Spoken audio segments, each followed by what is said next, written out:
Hey everyone, welcome back. Hope you're having a fantastic day so far. So earlier on this year, lawmakers on both sides of the aisle, Republicans as well as Democrats, came together for the first time in a long time to enhance Social Security benefits and increase benefits for millions of Social Security beneficiaries. And yesterday, one lawmaker called on those in Congress to once again increase benefits for some by as much as $500 plus per month. In today's video, we are going to be covering his bill and much more. But before we go ahead and dive into it for today, if you would like to receive up to $200 in free stock or $200 in free cash, in a pinned comment below, I will be leaving a link to Robinhood. All you have to do is once you click on that link is just sign up for a free account and then simply link your bank account. You do not even have to make an opening deposit. At that point in time, Robinhood will be sending you one free stock worth all the way up to $200.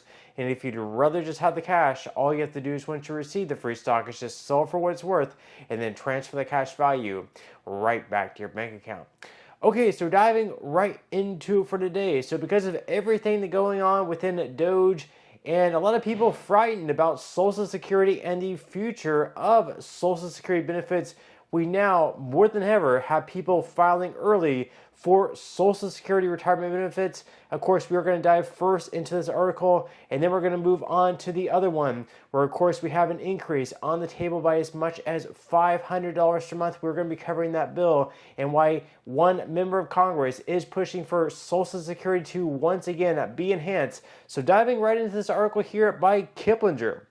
They say that Social Security has been in the spotlight ever since the Department of Government Efficiency began searching for waste and fraud in several government agencies, including the Social Security Administration, add concerns that the Social Security Trust Fund is running out of money to the mix and many Americans are worried about their future benefits. So much so that the SSA reported in late April that it has seen a dramatic increase in the number of Americans filing for initial Social Security benefits since January. This increase is across age groups and from high earners to low-income workers. Now, according to the SSA, the highest 10% of earners applied at an earlier age than in the past 2 years. Moreover, as the middle of April, 614,000 retirement claims for benefits are pending, which SSA officials said during the meeting is an extremely high number. And while there could be many reasons to file early for Social Security benefits, Doge and the projected Social Security shortfall can't be overlooked as motivating factors.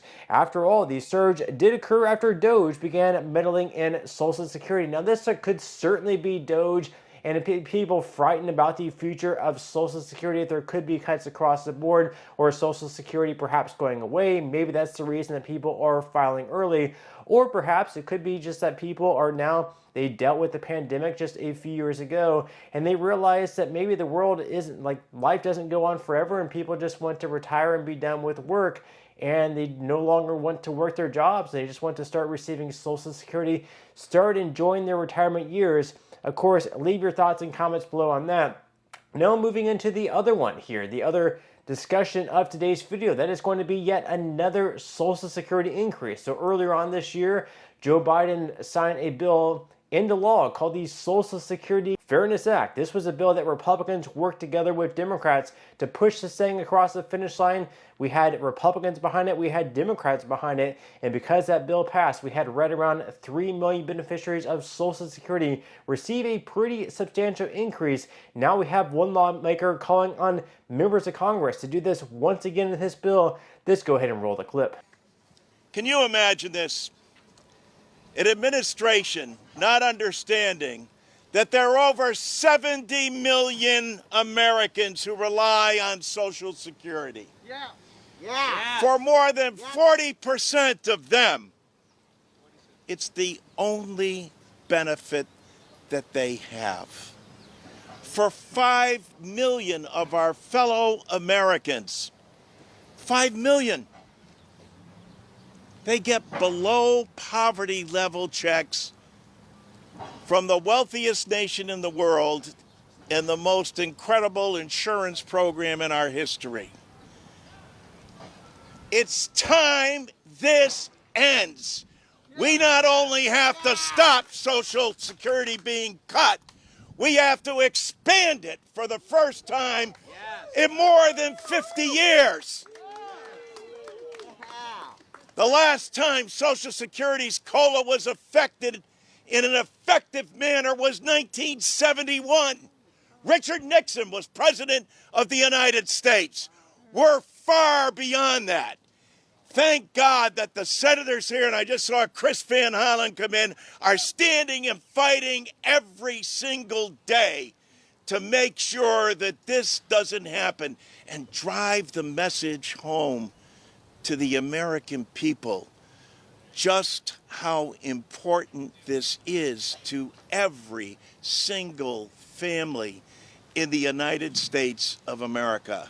It's an honor to be here this afternoon and stand with Nancy Altman and Social Security Works and the job that they have been doing for decades to make sure that the greatest insurance program in the history of the country remains strong and vibrant and helping out the very people that Franklin Delano Roosevelt intended it to. Thank you and God bless.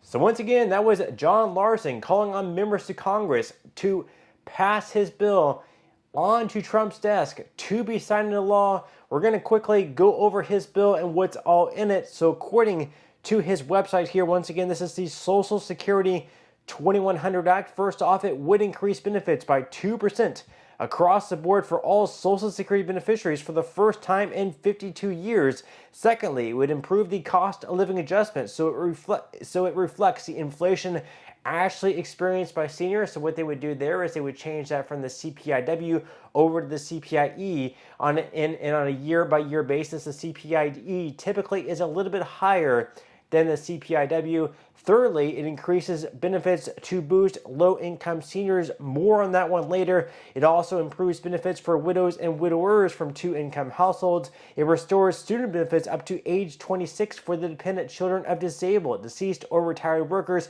And it also increases access to benefits for children living with grandparents or other relatives. Now, moreover, it ends the 5-month waiting period to receive disability benefits. Furthermore, it increases benefits by an additional 5% for the most elderly who have been receiving benefits for 15 years or more. And finally, it also provides caregiver credits to ensure that people, mostly women, are not penalized in retirement for taking time out of the workforce to care for children or other dependents. So obviously there is a lot to unpack there, a lot that this bill does. Now you might be wondering, how exactly do they plan on paying for all the things that are in this bill? Well, you can see up on the screen here, what they're going to do is they're going to ensure that millionaires and billionaires pay their fair share by applying FICA to earnings above $400,000 per year, with those extra earnings counted towards benefits at a reduced rate. And they're also going to close the loophole of avoiding FICA taxes and receiving a lower rate on investment income by adding an additional 12.4% net investment income tax only for taxpayers making over $400,000 per year. Now you might be wondering, where exactly are you getting the amount where you're going to be receiving like a $500 plus increase?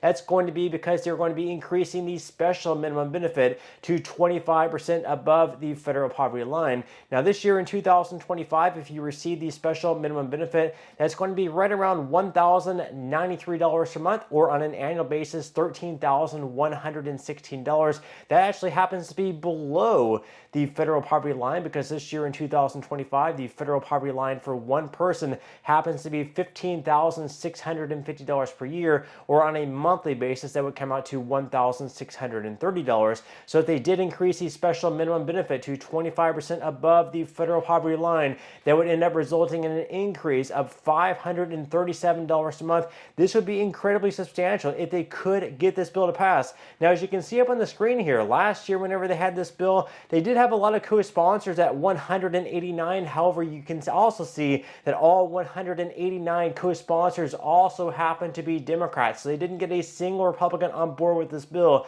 So John Larson's definitely going to have to reach across the aisle to his colleagues on the Republican side if they want this bill to pass, especially considering that Republicans do have the majority in both chambers and both the House as well as the Senate, and there's no way they're going to be able to pass this bill through either the House or the Senate. With only Democratic support, they're going to have Republicans on board as well. But with that said, leave your thoughts and comments below. What do you think about this bill? Do you like it? Do you dislike it? Is there something that you would like to see added to it? Leave your thoughts and comments below, but that's all we have for today's video, and I will see you in the next one.